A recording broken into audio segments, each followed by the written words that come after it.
Prime Minister is refusing to criticise premiers for locking out New South Wales residents as the state brings the COVID cluster under control. Let's go live to Canberra now, where we find Jonathan Lea.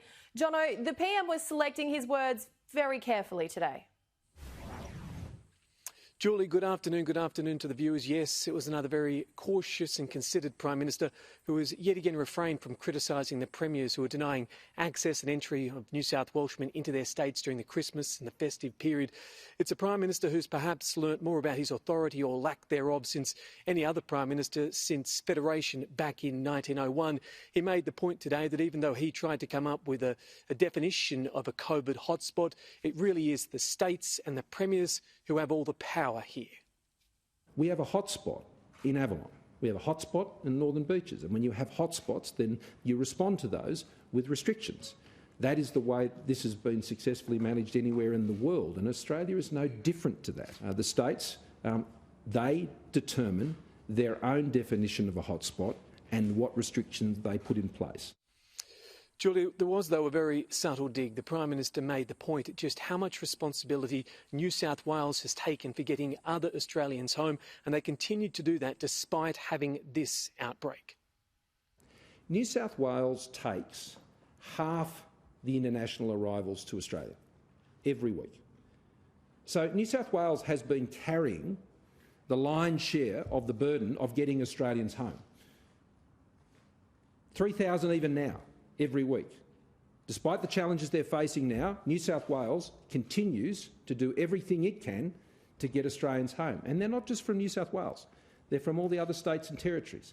Victoria is still only at 1,000. Yeah, Julie, a rather exasperated New South Wales Premier Gladys Berejiklian effectively gave the other premiers the middle finger this morning at her press conference after they criticised her and the Health Department's efforts for getting this virus under control. Let's have a listen to what Gladys Berejiklian said when she made the point that New South Wales was doing the heavy lifting.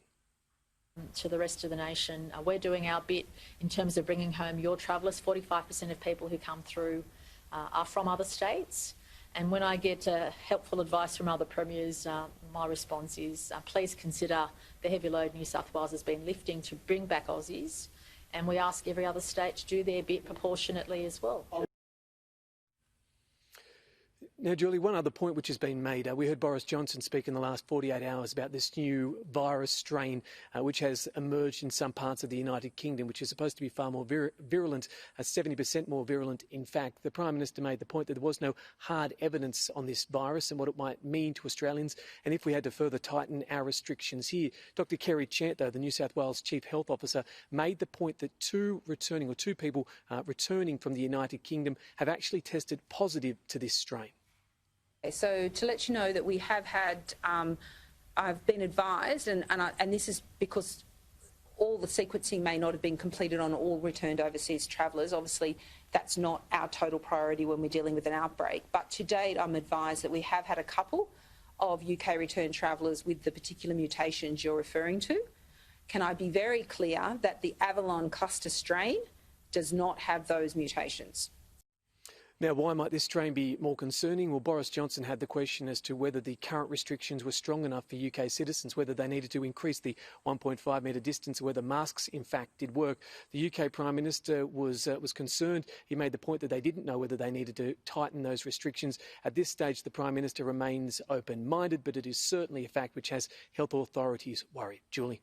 Yes, absolutely indeed. Jonathan reporting from Canberra. Thank you so much.